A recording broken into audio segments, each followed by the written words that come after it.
अपने भीतर थोड़ा सा राम जब लाऊंगा, राम तब मैं तुम पर कविता बनाऊंगा। राम तब मैं तुम वाह, जिंदाबाद, क्या राम तब बात, मैं तुम पर क्या कविता- बात। लेकिन तभी मुझे ध्यान आया था कि 2 महीने पहले मैंने अपने बूढ़े पिताजी को वृद्धाश्रम पहुंचाया था। तभी मुझे ध्यान आया था, क्या तभी बात। मुझे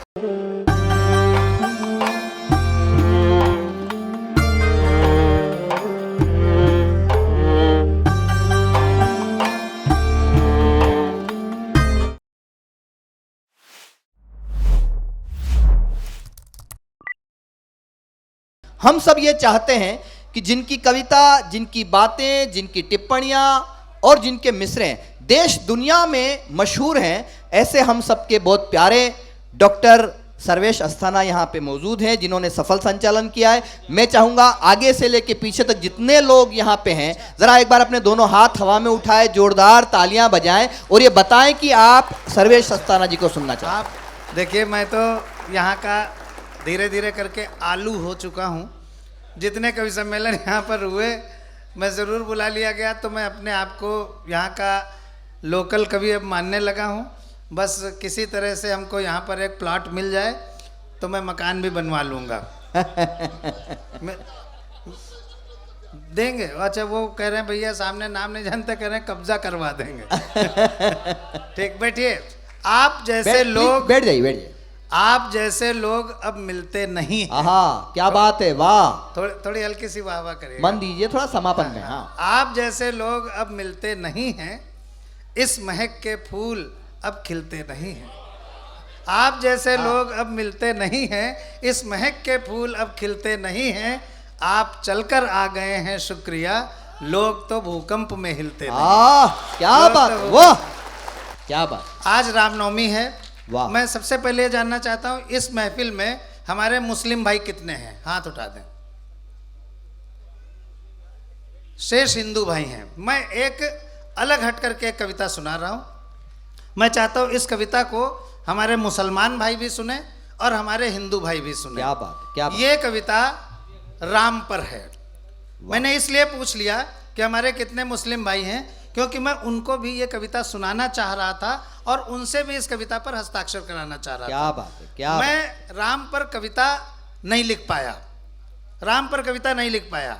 ये कविता जो है नदीम भाई, ये राम पर कविता लिखने के अंतर्द्वंद की कविता है कि भीतर उमड़ रहा है कि मैं राम पर कविता लिखना चाहता हूँ और कविता मुझसे बन नहीं रही है। ये कविता उस बात की कविता है। मैं आपसे निवेदन कर दूं, कश्मकश की कविता है। मैं आपसे ये निवेदन कर दूं कि इसमें आप लोग बिल्कुल तालियां मत बजाइएगा।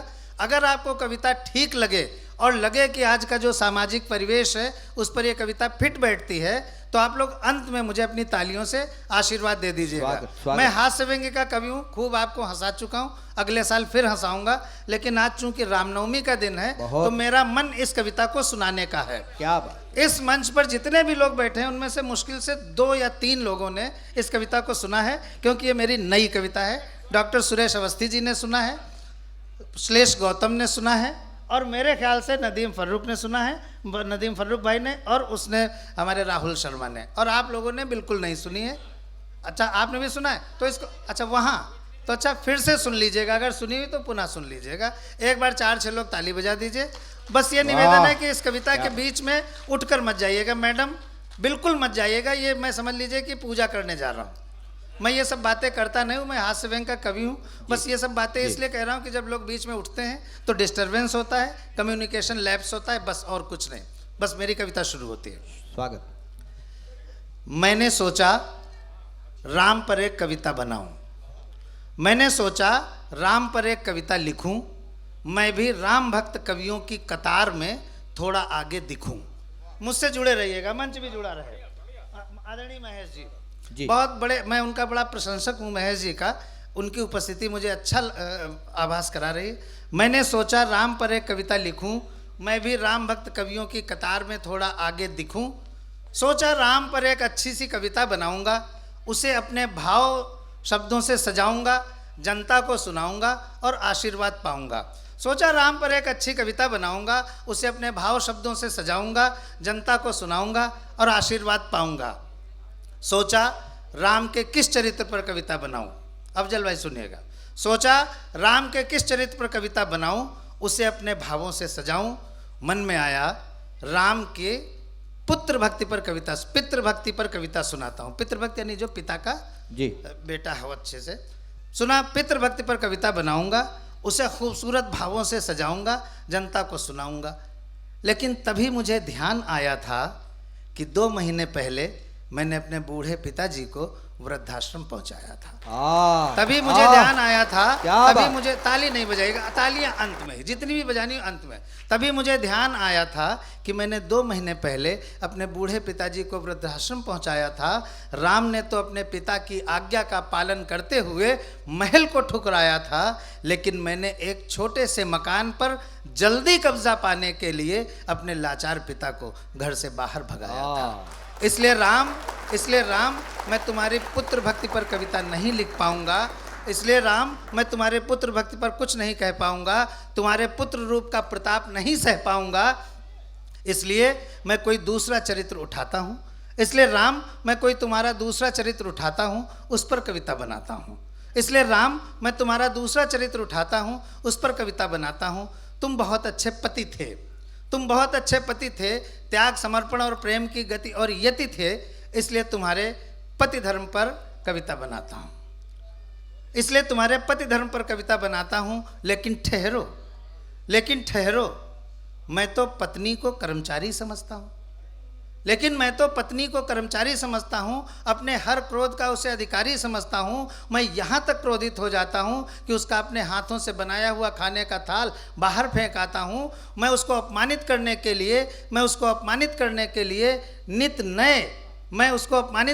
लिए इतना नीचे गिर जाता हूं कि अपने माता पिता समान उसके माता पिता को भी बीच में ले आता हूं। लेकिन मैं इतना नीचे गिर जाता हूं कि अपने माता पिता समान उसके माता पिता को भी बीच में ले आता हूं। राम तुम तो एक पत्नी व्रतधारी थे। अगर सीता जी को हटा दिया जाए तो तुम ब्रह्मचारी थे। लेकिन मैं तोड़ देता हूं अपनी सभी मर्यादा, कभी कम तो कभी ज्यादा। हम रास्ता देखते रहते हैं कि हमारी पत्नी कब मायके जाए और हमारे दोस्तों की मंडली हमारे घर पर आए और मर्यादाओं को छिन्न भिन्न करके पता नहीं क्या क्या कर जाए। राम तुम तो एक निष्ठ थे, पत्नी व्रतधारी थे, लेकिन जब भी तुम मायके जाती हो तो मुझे पता नहीं क्या हो जाता है। तुम्हारे अतिरिक्त हर महिला का चेहरा मुझे सुंदर नजर आने लगता है। इसलिए राम मैं तुम्हारे पति धर्म पर भी कविता नहीं कह पाऊंगा। आलोक थोड़ी देर।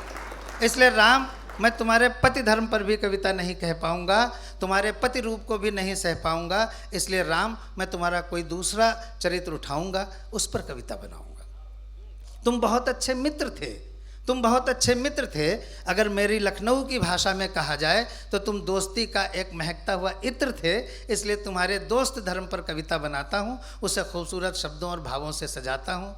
लेकिन मुझे ध्यान आया है कि मैं 3 महीने पहले अपने घनिष्ठतम मित्र से 50,000 रुपये अत्यंत ज़रूरी कहकर लाया था और 5 दिन में उसे वापस करने का वादा कर आया था। लेकिन अब तो पैसे लौटाना दूर, मैं उसका फ़ोन तक नहीं उठाता हूँ। राम मैं मित्र धर्म इस तरह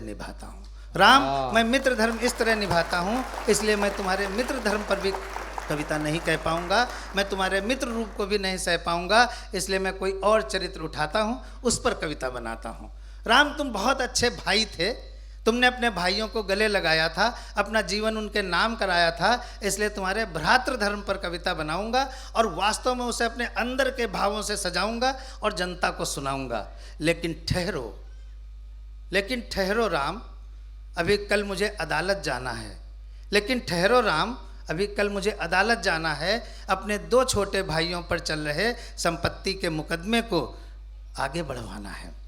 कल मुझे अदालत जाना है, अपने 2 छोटे भाइयों पर चल रहे संपत्ति के मुकदमे की तारीख को आगे बढ़वाना है। मैं संपत्ति में ज़्यादा हिस्सा पाने के लिए नित नए आरोप मढ़ रहा हूँ। यहाँ तक कि अपने भरत और लक्ष्मण जैसे प्रिय छोटे भाइयों पर चरित्रहीनता के आरोप